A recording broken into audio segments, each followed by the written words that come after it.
बिस्मिल्लाहिर्रहमानिर्रहीम। अस्सलाम वालेकुम नाज़रीन, आप मुनीर सीरीज़ यूट्यूब चैनल देख रहे हैं और मैं मोहम्मद इरफान हूँ। जैसा कि आपके इल्म में है, हमने इमरान सीरीज़ का एक नावल ब्लैक मास्क वो शुरू किया हुआ था, तो आज उसकी आखिरी किस्त है इंशाअल्लाह ताला।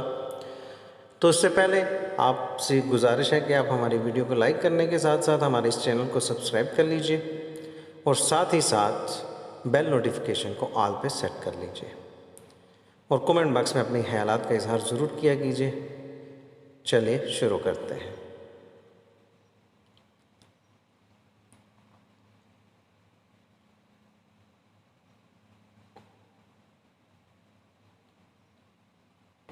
उस्ताद कालू स्वीट हाउस वाले अड्डे में बने हुए अपने ख़ास कमरे में मौजूद था। इस अड्डे पर वो इस वक्त तक खुद मौजूद रहता था जब तक यहाँ बड़े पैमाने पर जुआ होता रहता था, ताकि कोई गड़बड़ ना हो सके, क्योंकि इसकी अच्छी साख की वजह से न सिर्फ मकामी सतह के बड़े लोग बल्कि गैर मुल्की भी यहाँ खुलकर जुआ खेलते थे और उस्ताद कालू को इस जुए से मुसलसल कसीर दौलत मिलती रहती थी। इस वक्त भी ऑफिस के साथ बड़े हाल में गैर मुल्की ऊंचे पैमाने का जुआ खेलने में मसरूफ़ थे। जबकि उस्ताद कालू अपने कमरे में मौजूद था, यहाँ उसने शॉर्ट सर्किट टेलीविज़न लगाया हुआ था, जिससे वो हाल में होने वाली तमाम कार्रवाई से मुसलसल बाखबर रहता था। अचानक पास पड़े हुए फ़ोन की घंटी बज उठी तो उस्ताद कालू बेख्तियार चौंक पड़ा, क्योंकि यहाँ आम तौर पर कोई फ़ोन ना करता था जब तक कि कोई खास मसला ना हो। इसने हाथ बढ़ाकर रिसीवर उठा लिया। यस, उस्ताद कालू ने सर्द लहजे में कहा। राजर बोल रहा हूँ उस्ताद, स्टार क्लब से कॉल आई है। स्टार क्लब का स्टेट मैनेजर रघु आपसे फौरी बात करना चाहता है। दूसरी तरफ से मुद्दबाना आवाज़ सुनाई दी। ये राजर इस स्वीट हाउस के ऊपर वाले हिस्से का इंचार्ज था, जबकि जुआ नीचे तहानों में होता था। रघु की कॉल और मेरे लिए कराओ बात, उस्ताद कालू ने हैरत भरे लहजे में कहा। हेलो उस्ताद कालू, मैं बोल रहा हूँ स्टार क्लब से। चंद लम्हों बाद एक मुद्दबाना आवाज़ सुनाई दी। लहजा मुद्दबाना था। तुमने क्यों कॉल की है? मारिया कहाँ है? उस्ताद कालू ने तेज़ लहजे में कहा।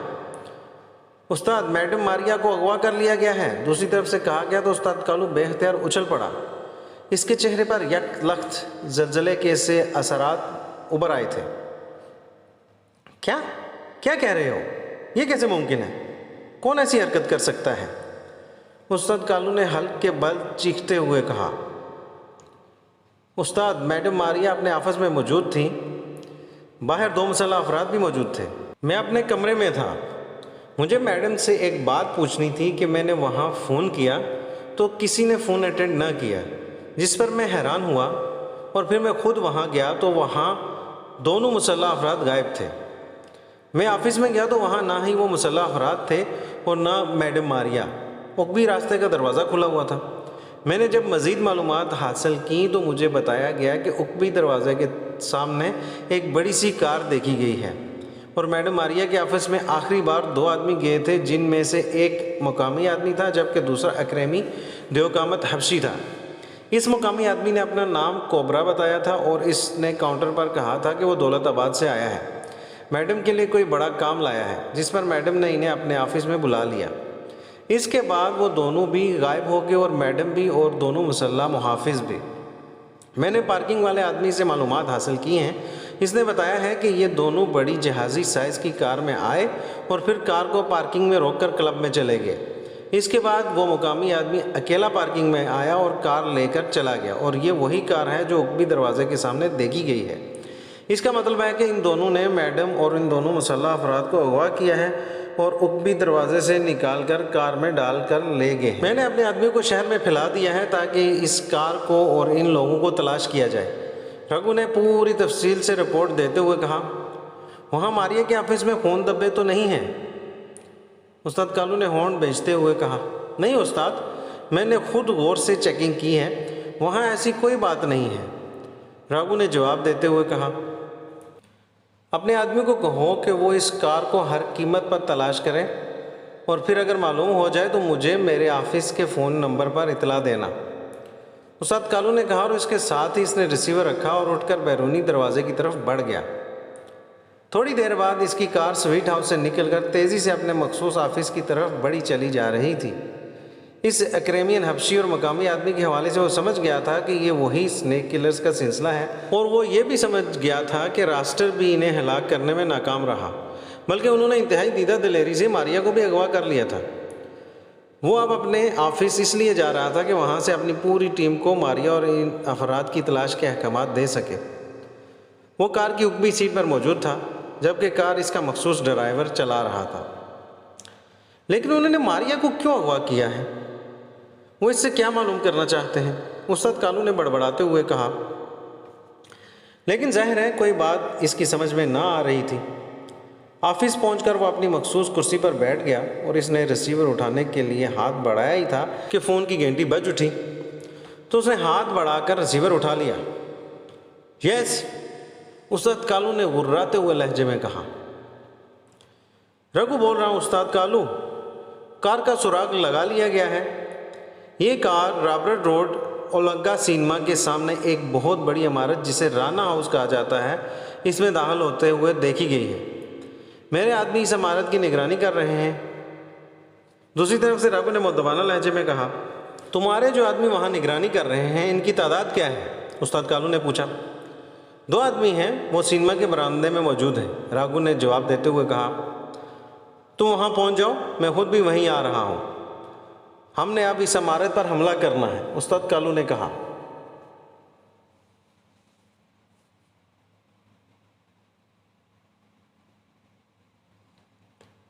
ठीक है उस्ताद, दूसरी तरफ से रघु ने कहा और इसके साथ ही उसने हाथ बढ़ाकर क्रेडल दबा दिया और फिर हाथ उठाने पर जब टून आने लग गई तो इसने तेजी से नंबर प्रेस करने शुरू कर दिए।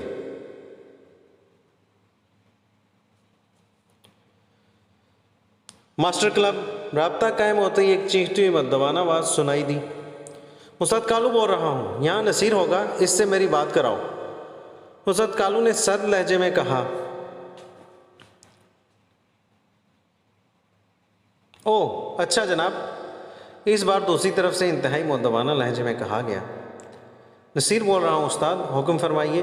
चंद लम्हों बाद एक और मुद्दबाना आवाज़ सुनाई दी। बोलने वाले का लहजा मुद्दबाना था।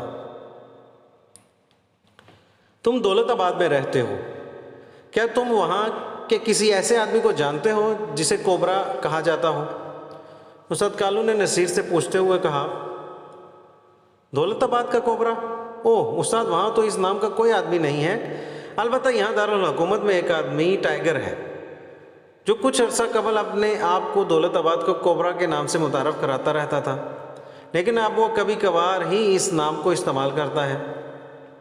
आप क्यों पूछ रहे हैं? दूसरी तरफ से नसीर ने हैरत भरे लहजे में पूछा। इस टाइगर ने अपने एक अक्रेमी हबशी साथी के साथ मारिया को स्टार क्लब से अगवा किया है और मुझे इतला दी गई है कि मारिया को रॉबर्ट रोड ओलंगा सिनेमा के सामने एक बड़ी इमारत जिसे राना हाउस कहा जाता है में ले जाया गया है और मैं मारिया को भी बरामद कराना चाहता हूँ और इस कोबरा टाइगर जो भी इसका नाम है और इस अक्रेमी हबशी का इंतहाई इबरतनाक हशर करना चाहता हूँ। उस्ताद कालू ने होंठ चबाते हुए कहा। क्या मैडम मारिया किसी गैर मुल्की तंजीम से मुतल्लिक है उस्ताद? नसीर ने कहा तो उस्ताद कालू बेख्तियार चौंक पड़ा। नहीं, क्यों, तुमने ये बात क्यों की है? उस्ताद कालू ने हैरत भरे लहजे में कहा। इसलिए उस्ताद के टाइगर सिर्फ गैर मुल्की तंजीमों के सिलसिले में ही काम करता है और राना हाउस उसके उस्ताद अली इमरान का मखसूस अड्डा है।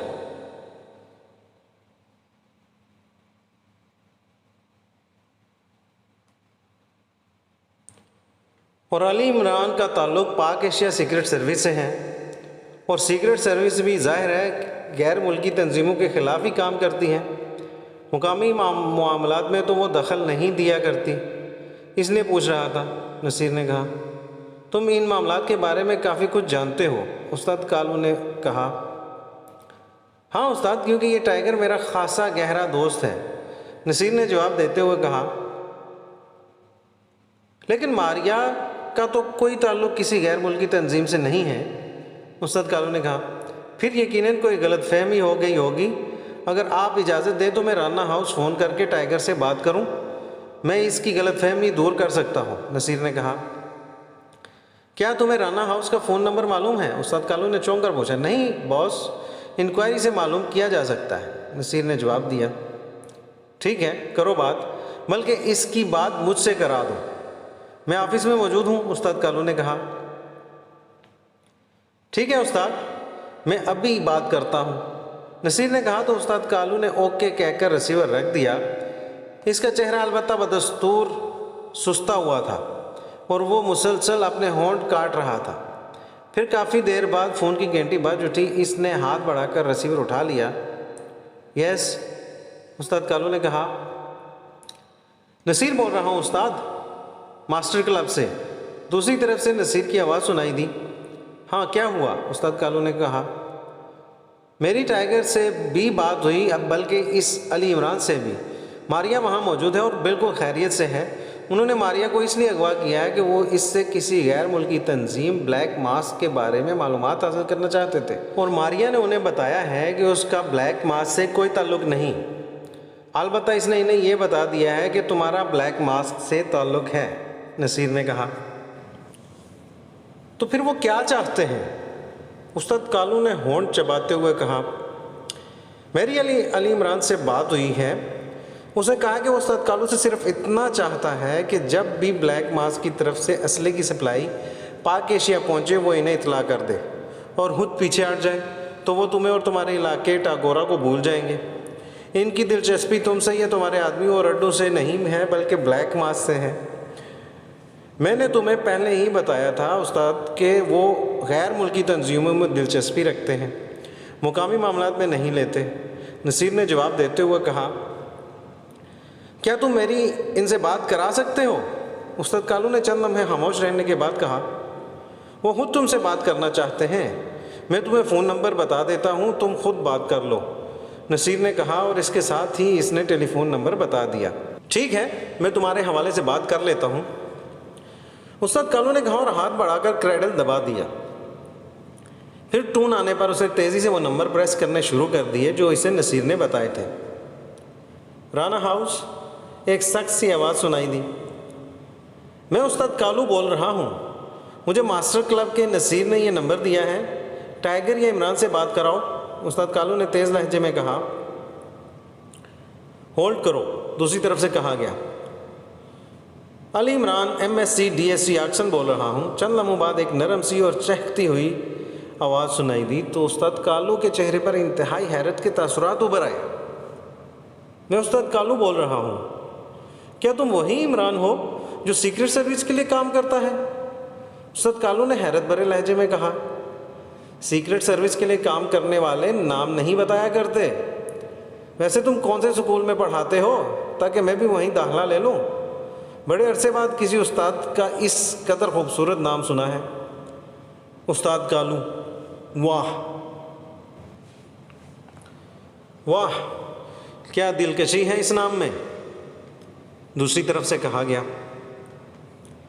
सुनो, तुम नहीं कि तुम्हारे साथियों ने मेरी बेटी मारिया को अगवा करके नाकाबिले माफ़ी जुर्म किया है। मुझे मास्टर क्लब के नसीर ने बताया कि तुमने मारिया से सिर्फ पूछगछ की है। अगर ऐसा है तो फिर मैं तुम्हें इस सूरत में माफ़ कर सकता हूँ कि तुम मारिया को फ़ौरन रिहा कर दो, वरना तुम्हें इस पूरी दुनिया में कहीं भी पनाह न मिलेगी, उस्ताद कालू ने तेज़ लहजे में कहा। अरे अरे, इतना गुस्सा? मारिया बिल्कुल ठीक ठाक है, बेफिक्र रहो। वैसे तुमने नाकाबिले माफ़ी के लफ्ज़ कहा है। अगर हम मारिया के साथ तुम्हारे पास आकर दस्त बदस्ता माफ़ी मांग लें तो क्या फिर भी तुम माफ़ नहीं करोगे? दूसरी तरफ से कहा गया। तुम मेरी मारिया से बात कराओ, उस्ताद कालू ने कहा। अच्छा चलो, बात कर लो, दूसरी तरफ से कहा गया। हेलो डैडी, मैं मारिया बोल रही हूँ। इन लोगों ने मुझे कुछ नहीं कहा, सिर्फ ये मुझसे ब्लैक मास्क की सप्लाई के बारे में पूछ रहे हैं। मैंने इन्हें बताया है कि मेरा ब्लैक मास्क से कोई ताल्लुक़ नहीं है, अलबत्ता आप उसके लिए काम करते हैं। तो उन्होंने कहा कि अगर तुम्हारे डैडी सप्लाई के बारे में हमें इतला दे दें तो हमारे बारे में किसी किस्म की कोई कार्रवाई नहीं करेंगे। चंद लम्हों बाद मारिया की आवाज़ सुनाई दी। क्या उन्होंने तुम्हें कोई तकलीफ़ तो नहीं पहुंचाई मारिया? उस्ताद कालू ने पूछा। नहीं डैडी, बिल्कुल नहीं, ये बहुत अच्छे लोग हैं, ख़ास तौर पर इमरान साहब तो इंतहाई दिलचस्प बातें करते हैं, मारिया ने जवाब देते हुए कहा। ये मुझसे मिलना चाहते हैं, तुम ऐसा करो कि इन्हें लेकर ऑफिस आ जाओ, मैं वहीं मौजूद हूँ, इनसे वहीं तफसील से बातचीत हो जाएगी। इस इमरान हबशी और उस टाइगर को साथ ले आना। मैं नहीं चाहता कि मैं इनसे कोई मुआहदा कर लूँ और बाद में कोई बाकी रह जाए और वो मेरे खिलाफ काम शुरू कर दे। उस्ताद कालू ने कहा, ठीक है डैडी। दूसरी तरफ से कहा गया और इसके साथ ही राब्ता ख़त्म हो गया। तो उस्ताद कालू ने रिसीवर क्रेडिट पर रख दिया और फिर साथ पड़े हुए इंटरकॉम का रिसीवर उठाकर इसने एक के बाद दीगरे 2 नंबर प्रेस कर दिए। जैकब बोल रहा हूँ। राब्ता कायम होते ही दूसरी तरफ से ऑफिस के सिक्योरिटी इंचार्ज की मुद्दबाना आवाज़ सुनाई दी। जैकब, मारिया के साथ 3 या 4 आदमी आ रहे हैं। तुमने उनको स्पेशल ऑफिस में बिठाना है और फिर इन सब को बेहोश करके इन्हें ब्लैक रूम में जंजीरों से जकड़ देना है। मारिया को अलबत्ता अलहदा रखना, फिर मुझे इतला दे देना। और सुनो, ये लोग इंतहाई होशियार और तेज़ हैं, इसलिए तुमने हर लिहाज से मुहतात रहना है। उस्ताद कालू ने कहा, मैं समझ गया उस्ताद। दूसरी तरफ से मुद्दबाना लहजे में कहा गया और उस्ताद कालू ने रिसीवर रख दिया। तुम यहाँ पहुँचो तो सही, फिर देखना मैं तुम्हारा क्या हशर करता हूँ, उस्ताद कालू ने बड़बड़ाते हुए कहा। और फिर तकरीबन पौन घंटे बाद इंटरकॉम की घंटी बज उठी तो उस्ताद कालू ने हाथ आगे बढ़ाकर रिसीवर उठा लिया। हाँ, उस्ताद कालू ने कहा। जैकब बोल रहा हूँ उस्ताद, हुक्म की तामील हो चुकी है। मैडम मारिया के साथ 3 अफराद कार में आए थे, जिनमें से 2 मुकामी और 1 दियो हैकल हबशी था। मैंने मैडम मारिया को बताया कि आप इनसे स्पेशल ऑफिस में मिलेंगे, चुनांचे मैंने इन्हें स्पेशल ऑफिस में पहुंचा दिया और फिर रेड रेस से मैडम मारिया समेत सबको बेहोश कर दिया गया। इन तीनों को तो ब्लैक रूम में जंजीरों में जकड़ दिया गया। अलबत्ता मैडम मारिया वैसे ही स्पेशल ऑफिस में बेहोशी के आलम में मौजूद हैं। अब आपका क्या हुक्म है? जैकब ने कहा, मारिया को होश में लाकर मेरे पास पहुंचा दो और तुम इन तीनों का ख्याल रखो, इन्हें मेरे दूसरे हुक्म तक होश में नहीं आना चाहिए। उस्ताद कालू ने कहा, हुक्म की तामील होगी। दूसरी तरफ से कहा गया और उस्ताद कालू ने रिसीवर रख दिया। अब उसके चेहरे पर गहरे इत्मीनान के तसरत नुमायां थे। थोड़ी देर बाद दरवाज़ा खुला और मारिया अंदर दाखिल हुई। आओ मारिया, मुझे बेहद खुशी हो रही है कि मैं तुम्हें सही सलामत देख रहा हूँ। उस्ताद कालू ने मारिया को देखकर मुस्कुराते हुए कहा, डैडी आपने इन्हें हिलाक क्यों नहीं किया, सिर्फ बेहोश क्यों किया है? मारिया ने मुंह बनाते हुए कहा, तो तुम चाहती हो कि इन्हें हलाक कर दिया जाए? हालांकि मेरा ख्याल था कि तुमने इमरान से ताउन करने का वादा किया होगा। उस्ताद कालू ने मुस्कुराते हुए कहा, मैंने वाकई इनसे मुकम्मल ताउन के वादे किए हैं डैडी, लेकिन ये इस वक्त की बात थी जब मैं उनके कब्ज़े में थी। अगर मैं इनसे वादा ना करती तो वो मुझे हलाक कर देते, लेकिन इन लोगों ने शरफू को हलाक किया है। गो इस वक्त आपने मुझे यही बताया था कि शरफू का इंतकाम ले लिया गया है और ये हलाक हो चुके हैं, लेकिन ऐसा नहीं हुआ, इसलिए अब मैं इन्हें हर सूरत में हलाक करना चाहती हूँ। मारिया ने खुश्क लहजे में कहा, यही बात मेरी समझ में नहीं आ रही कि दोनों बार बार मरने से कैसे बच गए। एक बार तो इन पर कातलाना हमला हुआ और ये ज़ख्मी होकर अस्पताल पहुंच गए, चलो ये फ़र्ज़ कर लिया कि ये तंदुरुस्त हो गए, लेकिन दूसरी बार तो इस सारे मकान को ही मिसाइलों से उड़ा दिया गया था जिसमें ये मौजूद थे, और वहाँ इस कदर खौफनाक तबाही हुई थी कि किसी की हड्डियाँ तक सलामत ना बचती थी, लेकिन फिर भी ये लोग ज़िंदा नज़र आ रहे हैं। उस्ताद कालू ने कहा, इसीलिए तो कह रही हूँ ना डैडी कि इन्हें फौरी तौर पर हलाक कर दिया जाए, और ये काम मैं अपने सामने कराना चाहती हूँ। मारिया ने कहा, तुम फिक्र ना करो, अब ये लोग ज़िंदा बचकर ना जा सकेंगे। तुम मुझे बताओ कि वहाँ तुमसे क्या सलूक हुआ और क्या पूछगछ हुई और तुमने इन्हें क्या बताया? उस्ताद कालू ने कहा, डैडी जब मुझे होश आया तो मैं एक काफ़ी बड़े कमरे में एक कुर्सी पर रात में जगड़ी हुई बैठी थी।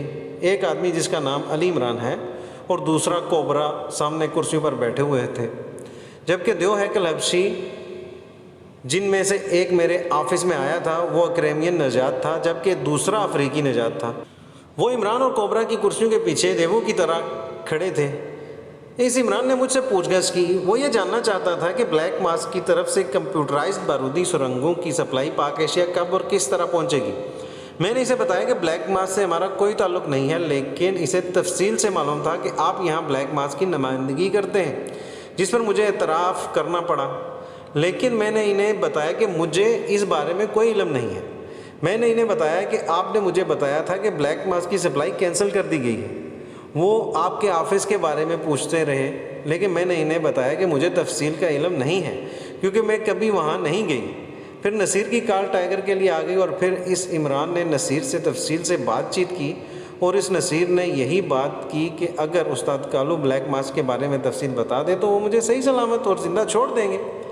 जब नसीर ने इन्हें यकीन दिलाया और फिर आपकी कॉल आ गई, इसके बाद उन्होंने यहाँ आने का फ़ैसला किया और फिर ये मुझे साथ लेकर यहाँ आ गए। इसके बाद क्या हुआ आपको मालूम है। मारिया ने जवाब देते हुए कहा, ठीक है, आओ आप चलकर इन्हें होश में ले आएं ताकि इन्हें मरने से पहले इल्म हो सके कि ये किसके हाथों हलाक हो रहे हैं। इसके बाद इनकी लाशें तुम्हारे स्टार क्लब के सामने फेंकवा दूंगा ताकि सबको पता चल सके कि तुम पर हाथ डालने वालों का क्या इबरतनाक इंजाम होता है। उस्ताद कालू ने उठते हुए कहा और मारिया ने इस बात में सर हिला दिया। दूसरी तरफ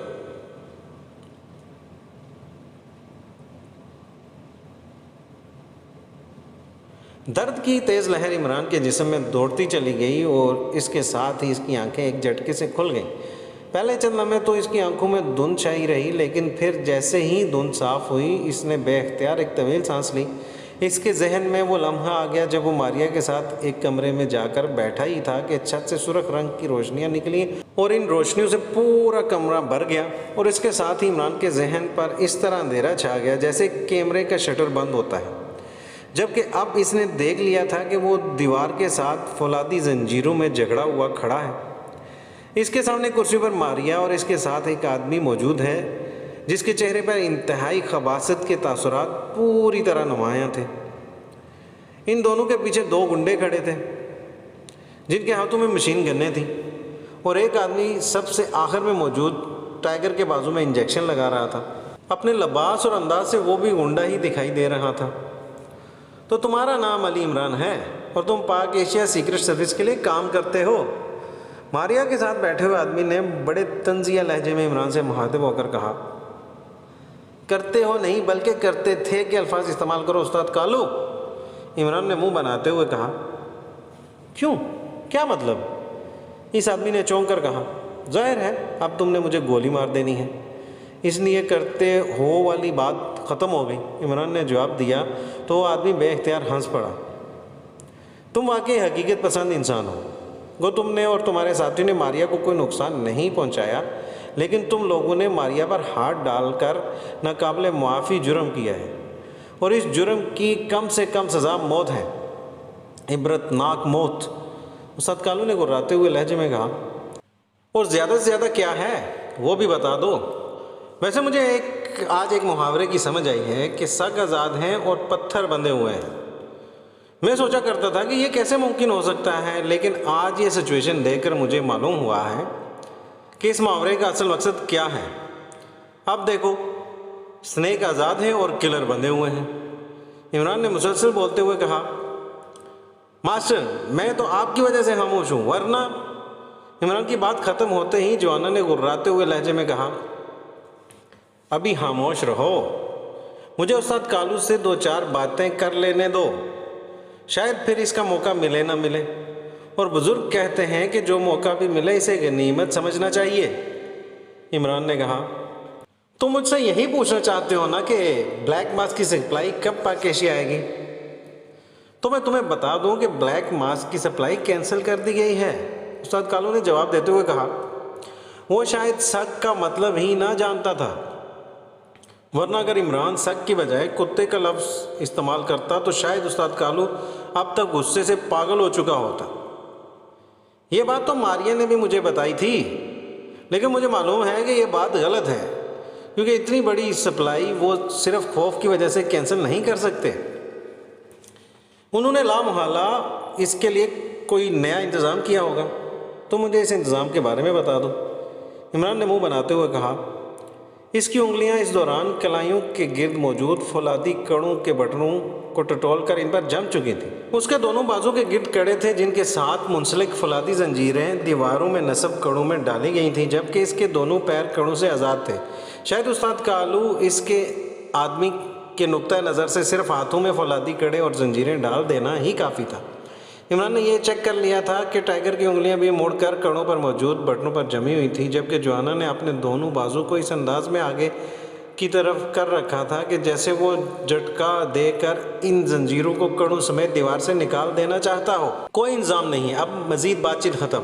मैंने तुम्हें होश इसलिए दिलाया है ताकि तुम्हें मालूम हो सके कि तुम्हारी मौत किसके हाथों आ रही है, और अब तुम तीनों की लाशें मारिया के स्टार क्लब के सामने सड़क पर फेंक दी जाएंगी ताकि सबको मालूम हो सके कि मारिया पर हाथ डालने वाले का इंजाम क्या होता है। उस्ताद कालू ने कहा, डैडी ये शर्फों के कातिल हैं, इसलिए इन्हें मैं अपने हाथों से हलाक करूंगी।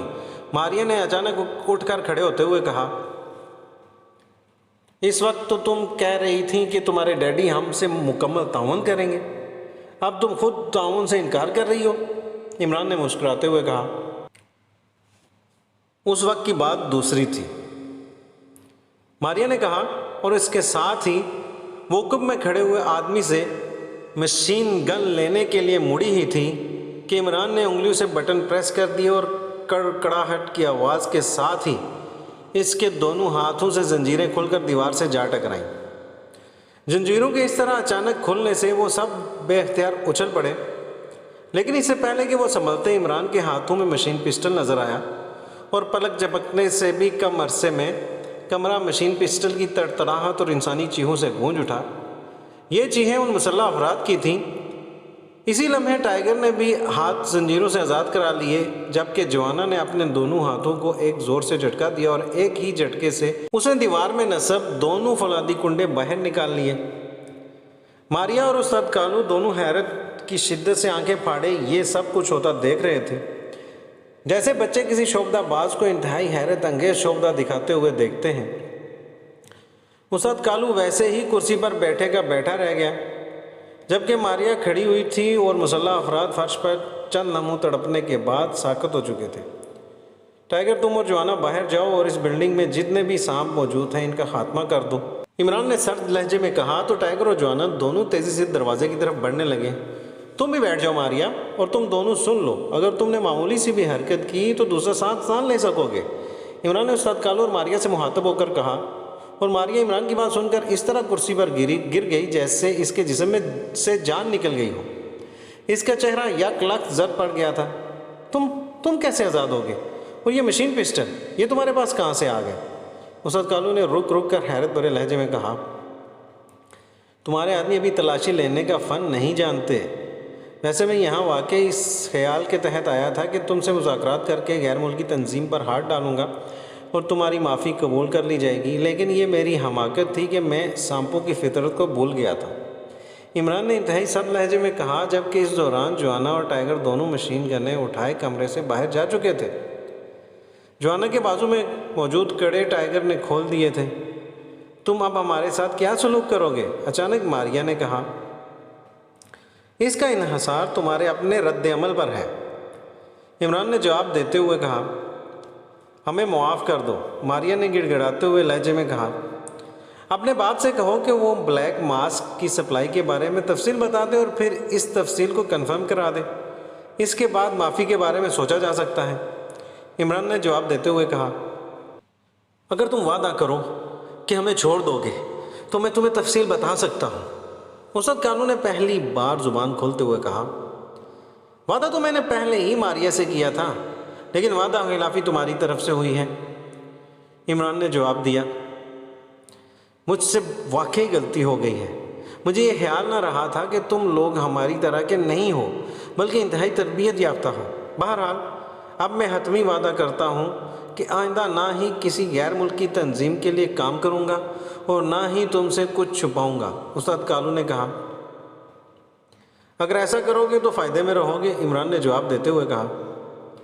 मैं तुम्हें बता देता हूँ कि सप्लाई कितने रोज़ बाद पाक एशिया आने वाली है, लेकिन इस बार सप्लाई ब्लैक मास्क की बजाय डेसी क्रॉस कराएगा, उस्ताद कालू ने कहा। तो इमरान चौंक पड़ा। डेसी? वो कौन है? इमरान ने पूछा। वो भी वेलिंगटन में एक तंजीम का चीफ है। इस तंजीम का नाम वाइट रोज़ है और इसका धंधा मनशियात की बैनुल-अक़वामी सप्लाई है। ब्लैक मास्क असले का धंधा करती है और उसे वहादरिस्तान को खुसूसी सप्लाई करनी थी, लेकिन पाक एशिया सीक्रेट सर्विस के खौफ की वजह से उन्होंने ये काम खुद करने के बजाय डेज़ी के ज़िम्मे लगा दिया है। डेज़ी ने मुझे फ़ोन किया था।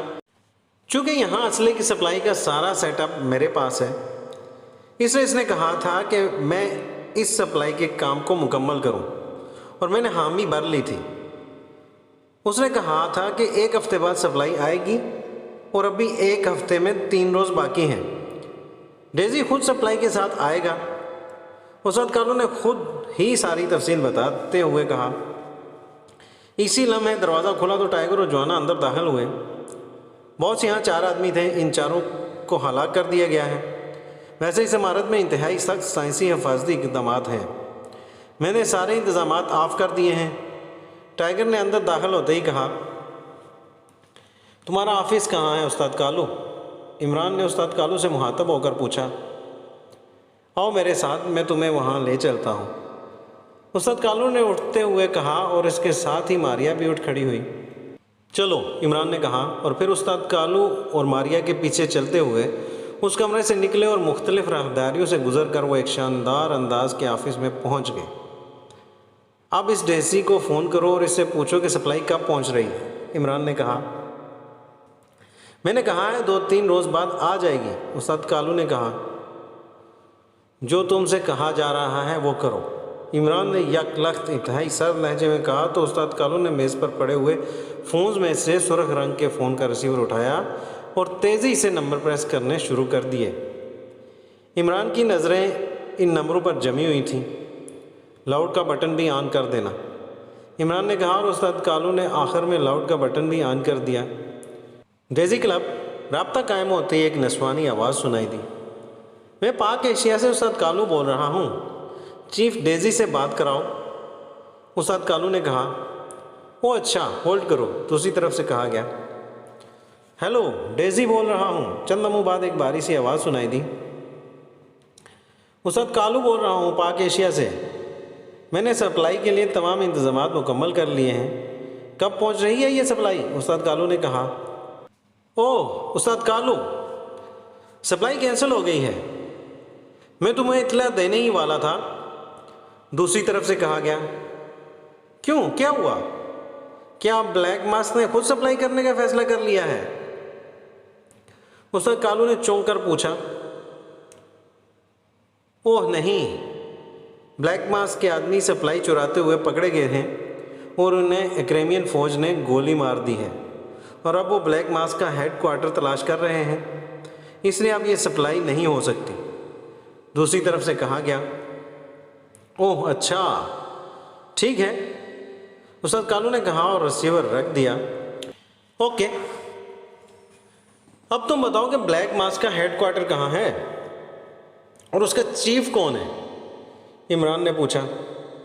नहीं, मैंने उसकी राजदारी का हल्फ लिया हुआ है, इसलिए मैं इस बारे में कुछ नहीं बता सकता।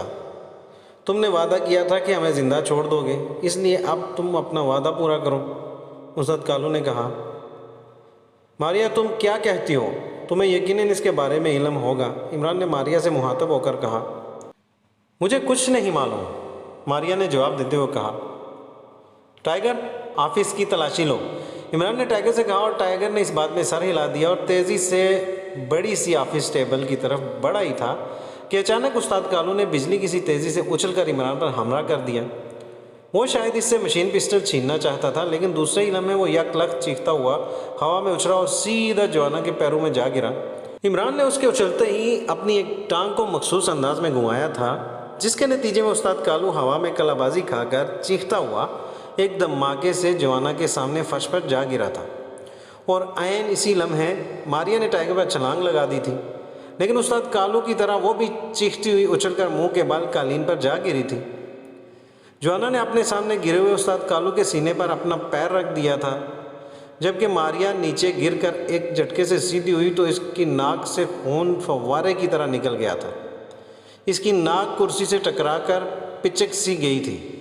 वो बुरी तरह हाथ पैर मारने लगी। इसको उठाकर ले जाओ और इसकी बैंडेज करो।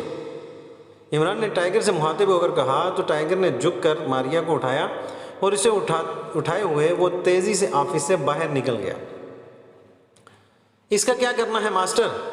ये सबसे बड़ा स्नेक है, जॉनान ने पैर को दबाते हुए कहा। उस वक्त कालू ने दोनों हाथों से इसकी टांग पकड़ी हुई थी और वो इसकी टांग हटाने की कोशिश कर रहा था। तुम चीफ हो, तुम जानो और तुम्हारा स्नेक। इमरान ने मुंह बनाते हुए कहा तो जॉना ने अपनी टांग को ज़ोर से झटका दिया और पिचक की आवाज़ के साथ ही उस्ताद कालू के मुंह से गुटी गुटी सी चीख निकली। इसके साथ ही इसकी बाँछों और मुंह से खून फव्वारे की तरह निकलने लग गया। उसके दोनों हाथ मुर्दा होकर नीचे गिर गए, जबकि इसके जिस्म ने 2-3 झटके खाए और फिर वो साकत हो गया। बॉस, इस मारिया का खून ही नहीं रुक रहा, वो तो मरने के करीब है। अचानक दरवाज़ा खोलकर टाइगर ने अंदर दाखिल होते हुए कहा। ओह, तुम यहाँ की तलाशी लो, मैं इसे चेक करता हूँ, इमरान ने कहा और तेज़ी से मुड़कर ऑफिस से बाहर निकल गया। दूसरी तरफ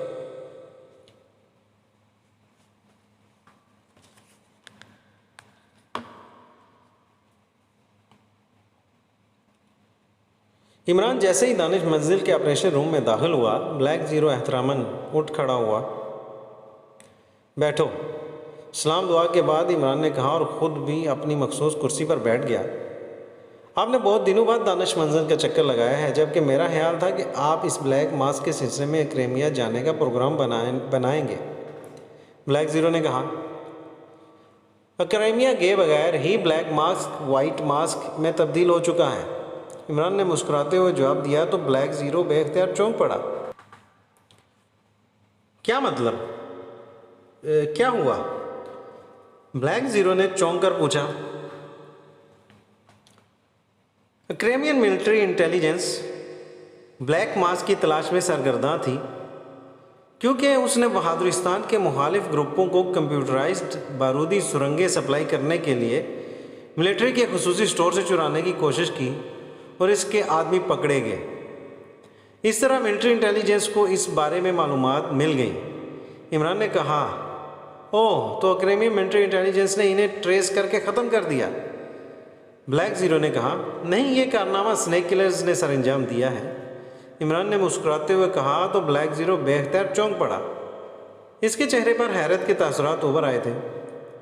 स्नेक किलर्स ने? आपका मतलब है जॉना ने? कैसे? क्या जॉना क्रेमिया गया था? ब्लैक ज़ीरो ने कहा। नहीं, उस्ताद कालू के ऑफिस से ब्लैक मास्क के हेडक्वार्टर और इसके चीफ के बारे में मालूमात पर मबनी फ़ाइल मिल गई थी, जो जॉना ने सर सुल्तान को भेज दी और सर सुल्तान ने यह फ़ाइल क्रेमिया के चीफ सेक्रेटरी को नोट के साथ भिजवा दी कि यह फ़ाइल पाक एशिया की सरकारी तंजीम स्नैक किलर्स ने ट्रेस की है। नतीजा ये कि ब्लैक मास्क का चीफ, इसका हेडक्वार्टर, बल्कि इसका पूरा सेटअप ख़त्म कर दिया गया और हुकूमत क्रेमिया ने स्नैक किलर्स के इस कारनामे पर बाकायदा इसका सरकारी तौर पर शुक्रिया अदा किया है और जॉना ने यह सर्टिफिकेट फ्रेम कराकर अपने कमरे में लगा रखा है, इमरान ने कहा तो ब्लैक ज़ीरो बेख्तियार हंस पड़ा। वैसे इसने ज़्यादती की है, इसे ये फ़ाइल मुझे भिजवानी चाहिए थी, स्नेक किलर्स का चीफ भी मैं ही हूँ, ब्लैक ज़ीरो ने हंसते हुए कहा। उसे तो फाइल तुम्हारे ही पास भिजवाई थी, लेकिन अब क्या किया जाए, कासिद रास्ता बोलकर सर सुल्तान की तरफ जा निकला, इमरान ने कहा तो ब्लैक ज़ीरो बेख्तियार हंस पड़ा। तो आप ये चाहते थे कि सर सुल्तान पर स्नेक किलर्स की कारकर्दगी की दाग बिठाई जाए, ब्लैक ज़ीरो ने हंसते हुए कहा। अरे कहाँ, वो नाक पर मक्खी तो बैठने नहीं देते, दाग को कैसे बैठने देंगे। असल में क्रेमिया के चीफ सेक्रेटरी इनके दोस्त हैं, इसलिए मैंने इनके ज़रिए ये फ़ाइल क्रेमिया भिजवाई थी ताकि इस पर संजीदगी से काम हो सके, और वैसे ही हुआ, इमरान ने जवाब दिया और ब्लैक ज़ीरो बेख्तियार हंस पड़ा। और स्नेक किलर्स के अपने मिशन का क्या हुआ, ब्लैक ज़ीरो ने हंसते हुए कहा।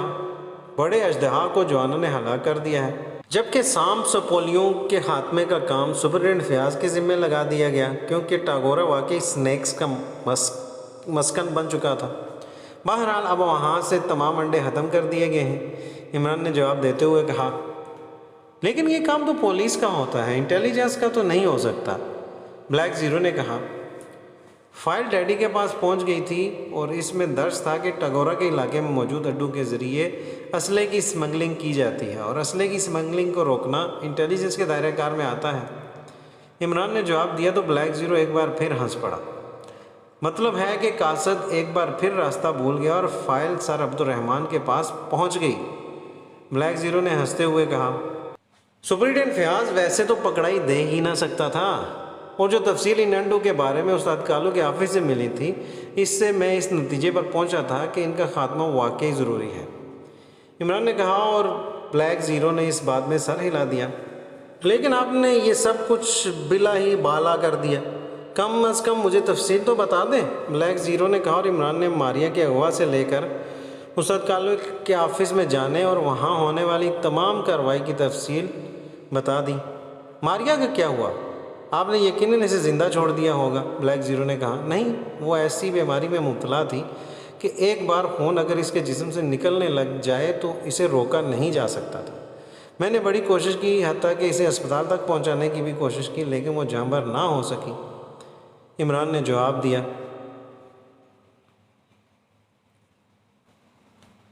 मतलब है कि इस बार स्नेक किलर्स ने अपने मिशन के साथ साथ सीक्रेट सर्विस का मिशन भी अंजाम दे दिया। टागोरा के स्नेक भी ख़त्म कर दिए और बैनुल-अक़वामी तंजीम ब्लैक मास्क का भी खात्मा कर दिया। गुड शो, ब्लैक ज़ीरो ने कहा। ना सिर्फ ब्लैक बल्कि वाइट का भी, इमरान ने बड़े मासूम लहजे में कहा। वाइट? क्या मतलब? ब्लैक ज़ीरो ने हैरत भरे लहजे में कहा। मनशियात की सप्लाई करने वाली एक तंजीम वाइट रोज़ भी सामने आई थी, उसकी तफसीलात भी एक्रेमिया पहुंचा दी गई हैं।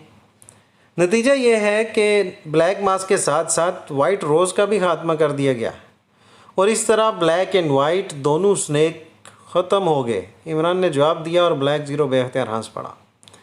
नाज़रीन, तो आज ब्लैक मास्क इख्तिताम को पहुंचता है। दुआ में याद रखिएगा और हमारे इस वीडियो को लाइक करने के साथ साथ हमारे इस चैनल को सब्सक्राइब भी कर लीजिए और कमेंट बॉक्स में अपने ख़यालात का इजहार भी कीजिएगा। दुआ में याद रखिएगा और अपना ख्याल रखिएगा और अपने इस चैनल का भी। अस्सलामु अलैकुम वरहमतुल्लाहि वबरकातुहू।